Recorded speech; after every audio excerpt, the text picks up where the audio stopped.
Hey guys, today I'm going to show you how you can use our strats module to design your preflop strategies. A preflop strategy specifies for each starting hand exactly how you play it in all scenarios that can come up.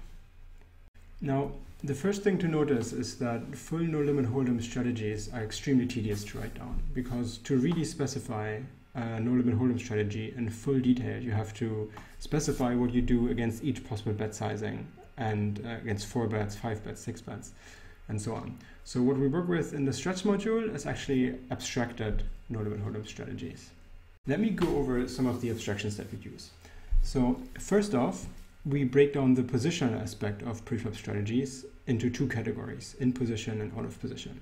So while at a real table you'll have 3 or 6 or 9 or whatever number of players in different positions at the table, and usually you will have a different preflop strategy for each of these table positions.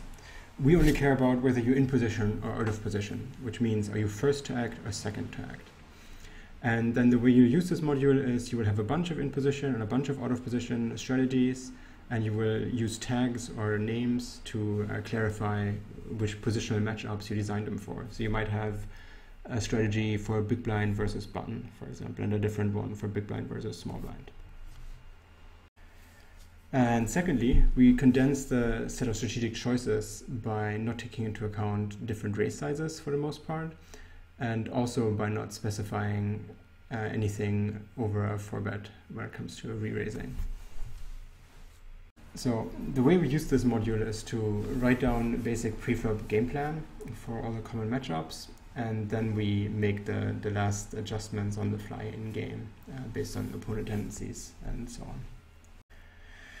Okay, so let me go over an example to show you how this works. So up here you have your hand matrix. Down here you have your strategic choices, what we call a strategy table.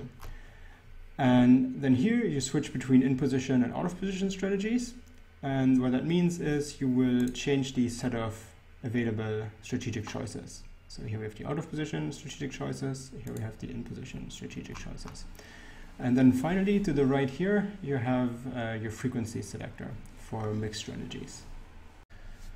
Okay, let's design an in-position strategy. So let's say we're playing spin and goes, and we're designing a strategy for the big blind against the button. So we've selected in position here. We have all of our starting hands here, and now we need to pick a strategic choice for each starting hand. So let's look at the strategic choices.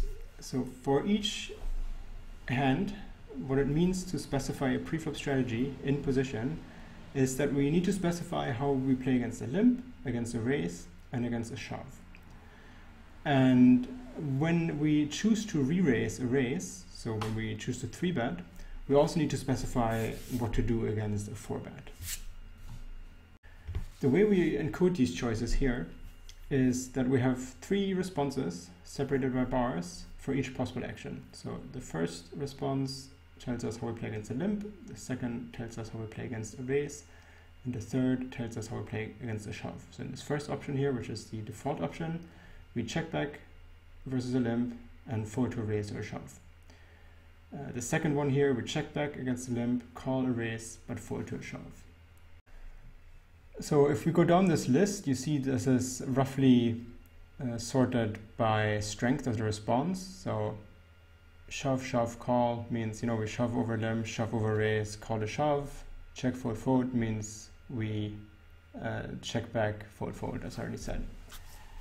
And then we see one more thing, which is when our action against a limp or a raise is to raise, so we either ISO raise or 3-bet, then we also need to specify how we play against another raise, so 3-bet or 4-bet. And we do that by just saying we play this hand raise fold or raise call. So you can see here that the strategy table is quite large. There are quite a few different strategic choices. And as I said in the beginning, the reason for this is that no-limit hold'em strategies are extremely large. And even though we make some conciseness precision trade-offs, there's still a number of cases left to consider. So it makes sense to go over this table at least once, line by line, and think about what each of these choices mean and which of these choices you will see in actual play. Because while we offer all the possible combinations of choices here for completeness, in actual play, some of these will be rarely or never seen. So, for example, not many people have a strategy for a starting hand where they call an open shove but fold to an open raise, for example. So let's get back to our own in-position strategy. So for our strongest holdings, we will choose this line here. We'll ISO a limp and call a 3-bet. We will 3-bet a raise and call a 4-bet, and we will call an open shove. And we'll select that for 10s plus and ace jack plus and king queen suited. Okay, let's look at our next strongest holdings. For these we'll raise call and fold. So we'll choose this line here. So it's just like the strongest holdings, but we fold to an open shove. And we will go maybe a7 plus and then like broadways. Okay, and then for the bulk of our hands, we will just call and check back. So we look at the check lines, we look for check, call, but now we want to check, call, fold. So we'll take that for something like this.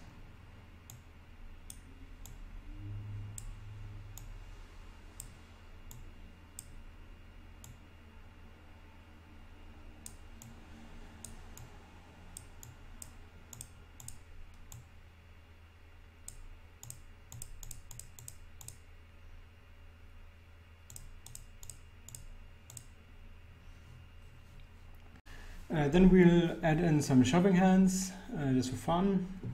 So we'll look at shove, and with these we'll also call open shoves, because why not? So we go for shove, shove, call for all the pairs here.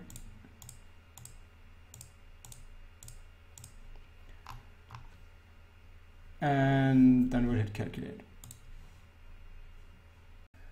And what we get back is three things. First, a summary of the frequencies implied by this preflop strategy, as it might show up in a HUD, for example.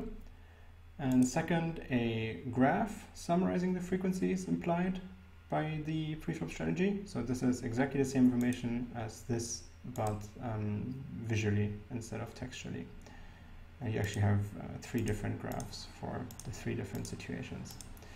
And then finally, all the ranges implied by this preflop strategies are extracted, and then you can save them to MyLab here.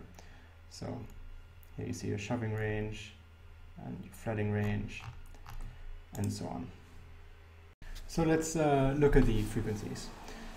So the first thing we might notice is that ISO raise call and 3-bet raise call 100%. So you have no bluff 3-bets and no bluff ISOing, and that's probably not optimum.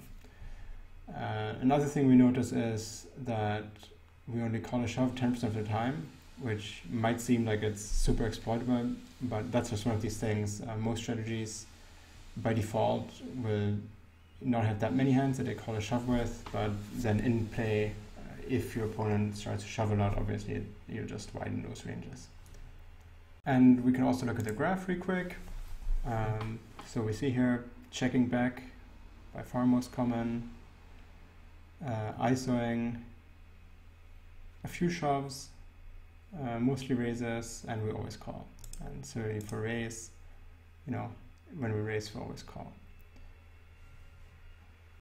Okay, so a few final notes on this module. So there are three main uses for this, right? The first is you write down your preflop game plan, you extract all the ranges, save them to MyLab, and then use them with the other modules. The second is that you write down your preflop strategy, and then you have a look at the frequencies and you see if there's anything that's obviously too low or too high or too weighted towards value, or any of those things. And then the third way is that you can also use this to try to reverse engineer your opponent's strategies, right? So you've observed some frequencies in your HUD and also seen some hands at showdown. And then you start with these, and then you fill out the rest until you get sort of the frequencies that you've seen during real play. Okay, that's it for the strats module. Hope you enjoyed. Best of luck at the tables. Cheers and goodbye.